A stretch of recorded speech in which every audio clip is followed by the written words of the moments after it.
Well, I mean, the ethics is tricky because, at least from our point of view, as a research organization, we have to get research ethics approval for what we're doing. And one of the areas that's always tricky with evaluation is that you talk to somebody and ask them what their story is, and they will tell you something negative about somebody else. And then when you go and talk to somebody else, you can't say to them, by the way, did you know that so-and-so thinks that you are Superman, or vice versa, that you're the devil incarnate?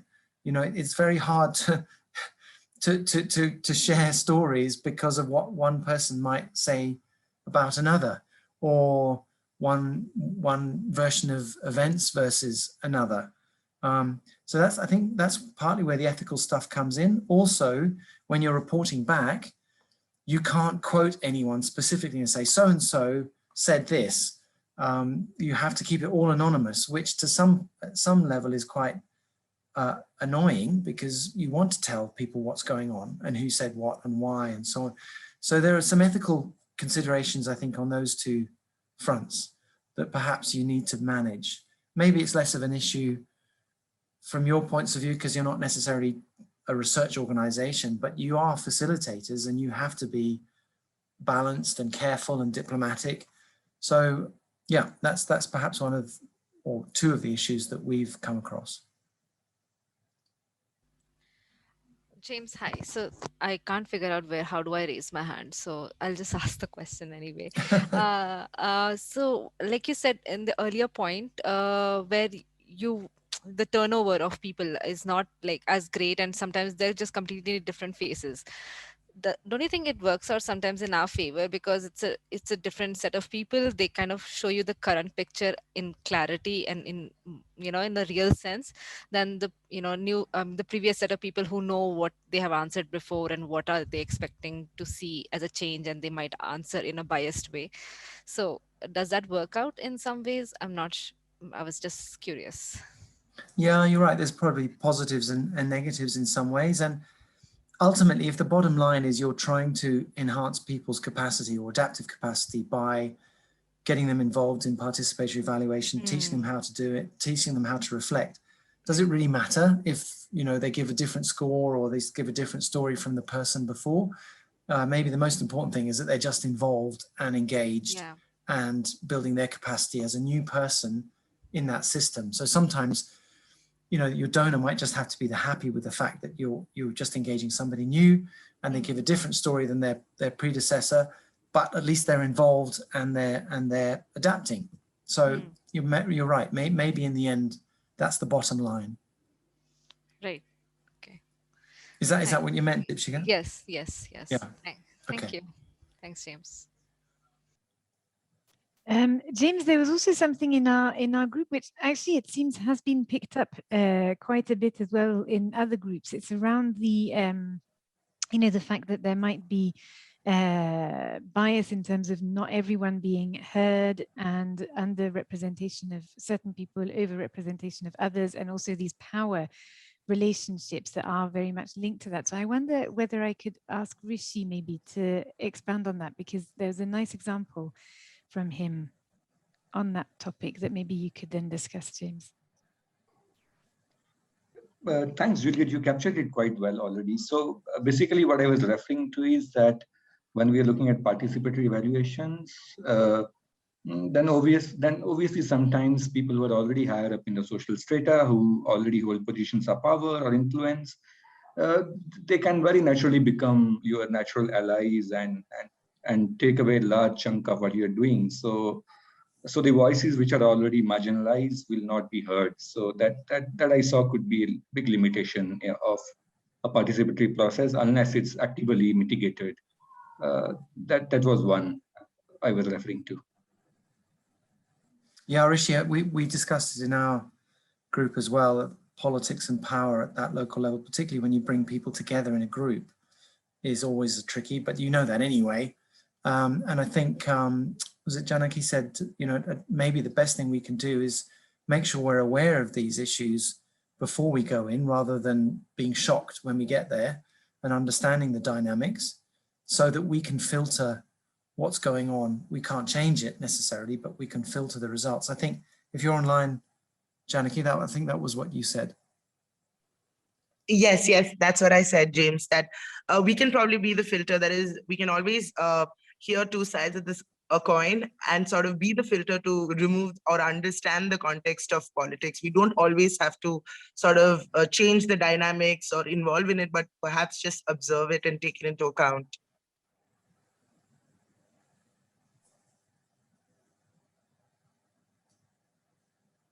But again, you sort of wonder, is sort of cost benefit analysis in your own mind, isn't it? Is it better? Are the benefits greater just to have everyone involved and engaged and thinking and learning and doing than just to run away screaming and say, oh, this is too hard, we can't do this. So maybe it's a decision you have to make locally, is it worth it or not? Even if your results are dodgy and you know the politics are bad and so on, is ultimately the benefit of engagement and learning greater than the cost? I don't know. No, that's true. I think we should take that call, and while we try to understand the context, whether it is necessary to sort of still try and do a participatory evaluation. There might be instances where we don't. It's so, like you mentioned, it's more of a cost benefit analysis that we might have to do before we get into it. I think the one advantage of keeping your eyes and ears open, and once you figure out if there is some kind of power dynamics going on, it actually provides a great chance for sort of course correction and making sure that your results aren't biased. So that itself can help you figure out how you want to really go with the participatory evaluation process as such. So it can greatly help actually to know what's going on in the system. And it also, I think, links up to something which is very relevant here, which is the fact that it might not only be us making that decision, right? I mean, one of the limitations that came up in our groups was the fact that some of the funders or donors might not be, sold on the idea of participatory evaluation. So, it might not just be us, making the decision, is this actually something that is worthwhile or possible or whatever? We often need that support of a funder or donor to let us do it. I mean, certainly in the Seal Salmon case, we didn't have that. And we just did it off our own back, but that's not possible in many contexts. So that's also a key consideration.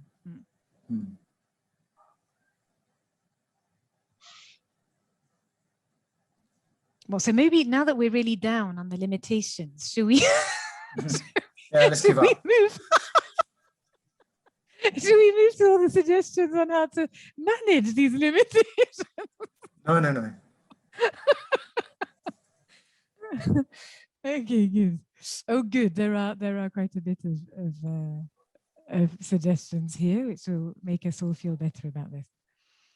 Although it's gone now. Ajay. Yeah, it's just refreshing because yeah, there it is. I hope. Okay, super.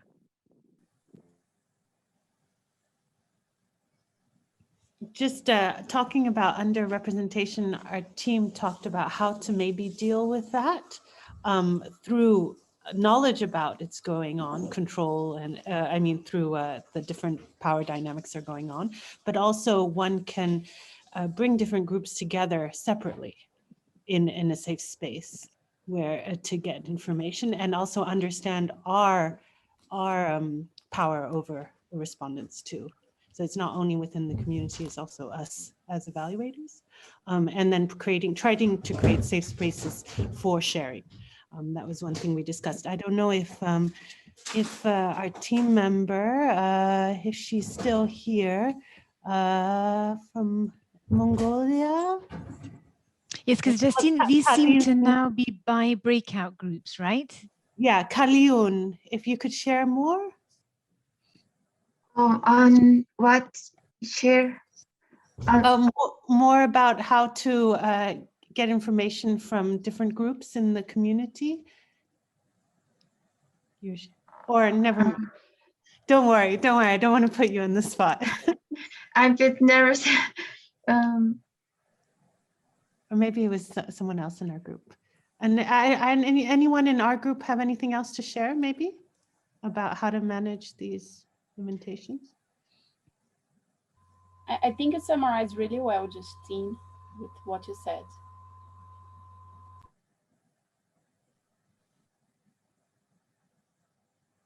Okay, so well, if we're doing it per group, I wonder whether, Jen, you could maybe just go through what we discussed. I think with a green box. Yes, great. Yes, so our group basically said if we could build this in these indicators and this process into the planning process from the very beginning, then many of the limitations that we mentioned could be minimized. And again, considering who could be trained from the community in this whole M&E process to frame that and explain the process so that leaders could then be sharing that and providing support in the community, including in our training, perhaps people who are directly communicating with donors, so that that piece also could be, that limitation could also be supported, minimized. Long-term relationships with our communities, really we felt is one of the bonuses of how we work. Specifically, one of the limitations mentioned was that there are local monitoring systems already, and if we could figure out how to integrate this these indicators with the current monitoring processes and systems that are being done by local communities, the fact that we work with local communities for the long term and have these relationships allows us hopefully to already know what those systems are and to work together with the communities to try to integrate those. And one other thing that came from our community, our group, was that if we can be working with local leaders to be giving feedback, both to us and then to be working within the community. I think maybe Rishi could describe that one, or Juliet. I think I was trying to type during this, work with my limited space within Mentimeter. Yes, exactly. Jen had a limitation of the word count in Mentimeter. I think that the issue of the local leaders, their role in all of this, came from Rishi. So I don't know, Rishi, whether you want to expand on that. Yeah, that was particularly about the feedback loop and the feedback mechanism. So the point was that that if we build this into the system right from the scratch in the beginning, it can work great. But also, there's a tremendous difference between project implementers playing the role of providing that feedback and people from within the communities picking that up and talking to their own community members about what they feel about what's going on. So involving local community people in the feedback mechanism itself, we thought could be a great step that could help in ensuring good feedback. Super. Thank you, Rishi. What about the other groups? Would you like to share some of the points with us? So the other groups, there's one by which Ranjini facilitated. So Ranjini, do you want to come in? Yeah, sure, Ajay. You were also part of the group. Yes. Nice handover there, Ajay. I think most of it has actually been covered. Like a lot of it we said, which was planning right from the start. One of the things we also mentioned was make indicators based on capacity or spending time in the local community to build trust, and that requires spend actual physical presence in the landscape, and also understanding the cultural context while we ask questions. Because one of the interesting examples someone said was like, while they were asking questions about water, for example, in related to a mining project, there was no way somebody would say the water is bad, because culturally you can't say anything bad about water, right? So, but if we didn't understand that context, it would have been very difficult to get, the quality of water, how water was perceived. So understanding the cultural context and therefore frame questions or frame our interactions based on that, which can also come with spending time in that space. So I think I covered most of it. Ajay, did I miss out anything? Nadia? No, I think we've covered. Yeah, but that's a good point to reiterate the principle of presence that we speak about often. Yeah, the other groups were, I think, was one group which Justine was helping facilitate. Justine, would you want to, or someone from your group? So I think you've already covered that, Justine, right? Oh, I just mentioned one, you. But thank you, Ajay, for giving us a second chance to represent our group. I'm going to pass it to another member of our group to represent. So I don't know if Flavia, you're there, or Altanai, or Kalun, you guys want to come in and share any thoughts that weren't mentioned.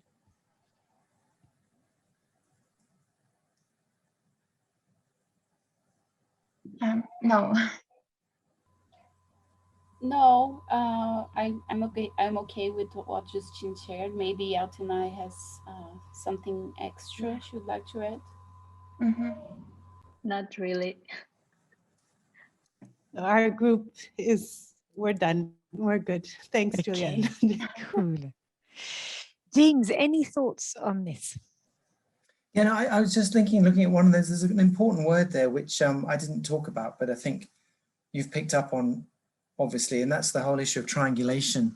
You know, just being able to use lots of different sources of information instead of relying on one. And in a way, our indicator system was exactly that. Yes, you got the indicators, but you've also got the stories, the qualitative stuff behind it, which you interpret the indicators through, and you've got other information too. So I think that was good. Glad that someone said that, triangulation. And the other thing I noticed, I'm not sure who put this in, but was you using actually developing indicators as a participatory process before you do the evaluation. That's the red box on the right. I don't know who wrote that, but that in itself obviously is potentially a very powerful learning exercise and creates local ownership of the process as well by doing that, rather than taking something off the shelf that we think is important for adaptive capacity or conflict resolution. And sorry, just linked to that, I'm sure the person who did add that will come in, but just linked to that, there was a very nice comment from Manvi in our first discussion. I don't know, Manvi, if you want to expand a little bit on that, on also integrating within those indicators some of the existing systems. Yeah, and I was thinking about that a bit more, and I was thinking that our this current approach completely is ignorant of traditional knowledge-based indicators, and if there might be ways to incorporate those indicators with our current indicators and fit to get the current to get the perfect match, I think that would be very nice. And even the fact that you're using traditional indicators or traditional knowledge as an indicator would then be evaluated or counted as an outcome as well. So you'd want to be able to capture that somewhere, right, as well as doing it. Yeah, because that actually would come under that knowledge integration indicator. But the fact that you're doing it and you're using it, and they may end up with, you know, other indicators as well, is fantastic. Yeah, Juliet, if you want to add something to that, please feel free. Yeah. No, I think the main point I take from that is the fact that it's not either or. It's basically just, you know, integrating those maybe, let's say, local indicators into an indicator framework, which obviously then means that you don't lose the ways in which, you know, local communities, for example, traditionally monitor certain things or evaluate certain things, which is great. But it also means that you don't lose the sort of scientific robustness, if you like, of your monitoring and evaluation framework. What you're doing is that actually you're strengthening it with these extra indicators. And of course, then there's a bit of a balance between, well, can you gather information on all of them? But that's something that maybe you can do as well with the community. So maybe it's it's obviously more of an iterative process, but yeah, I think it's one that strengthens the actual monitoring and strengthens the trust building with the community. Yeah, right. Super. Shall we move on to the third one? I realize time is getting ahead of us. Shall we do that?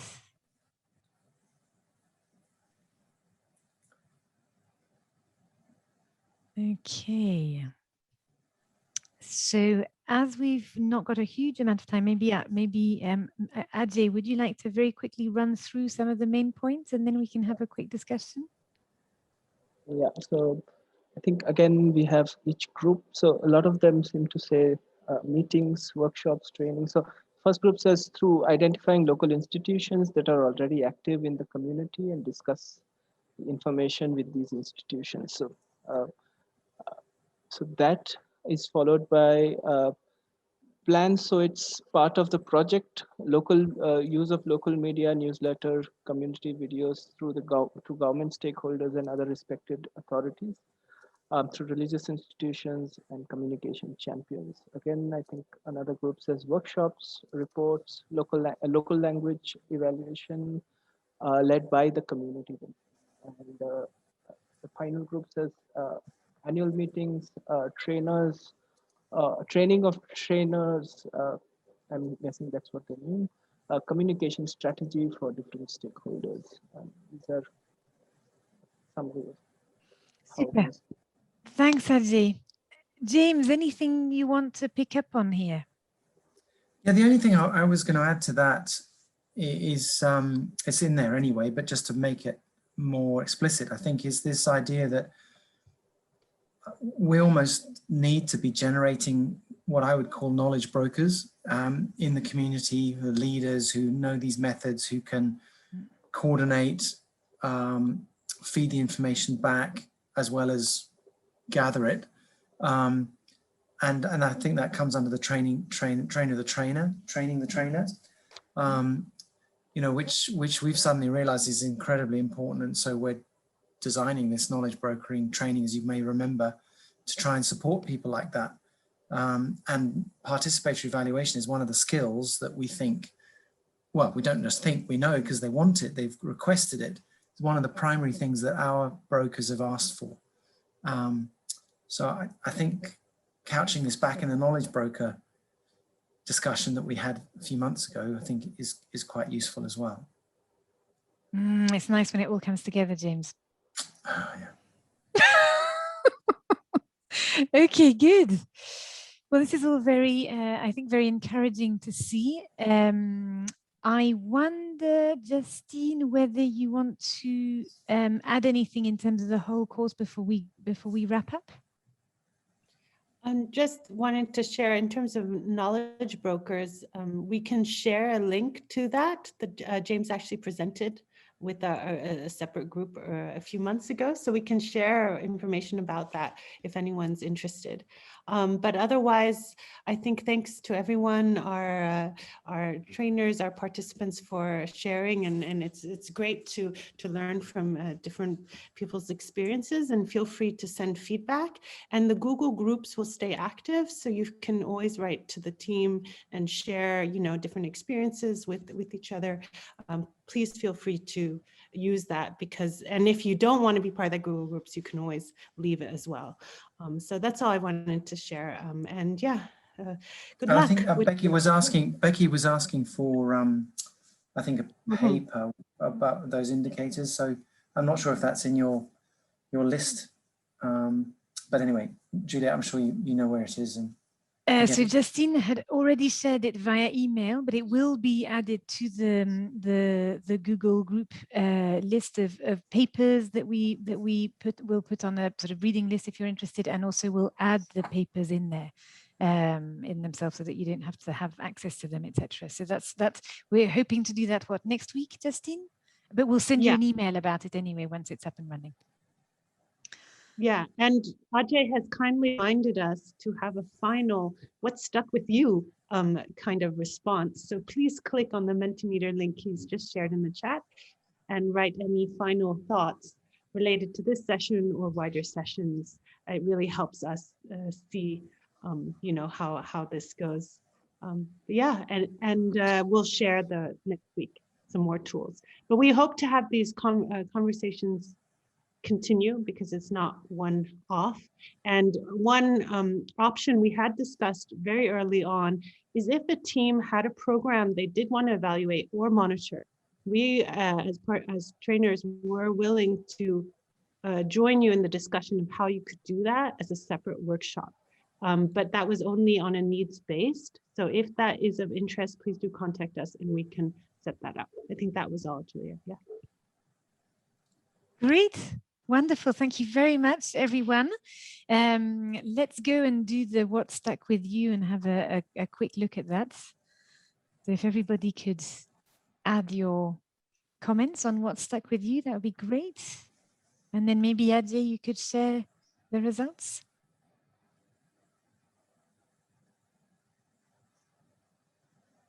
I am just doing that. There are a few responses coming in.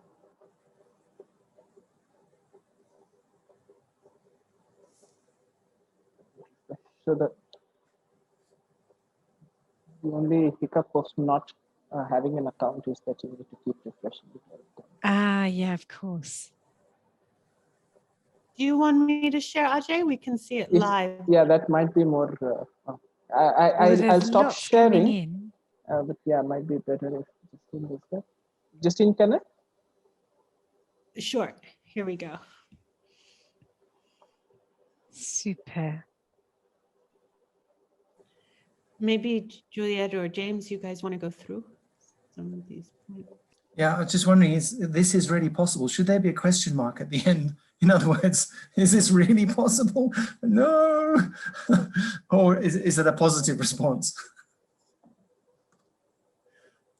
I'm taking it to be a positive. Good. Thank you, Becky.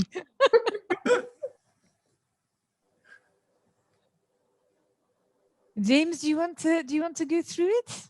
No, I think the learning loop, if that's coming out central, that's terrific, because I think in terms of just thinking about adaptive systems, no matter what you're doing or where you're doing, if you don't learn and feed that information back into the system, you don't adapt. End of story. So it's great that however you create that learning loop, whether you use indicators or our indicators or your own indicators or the community's indicators and the methods related to that, doesn't matter. As long as you're learning, that's great. Well, I think that's a very positive note to end on. So thank you very much again, James, for this session. It was really, really interesting and fun and useful, etc. And yes, thank you to all the trainers and facilitators and all of you for participating. And yes, hopefully we'll see you soon for another module. Oh, thank you for having me. Okay. Thank you. Bye, Thank you everyone. very much. Okay. Thank you so much. Bye. Cheerio. Bye. Thanks. Bye.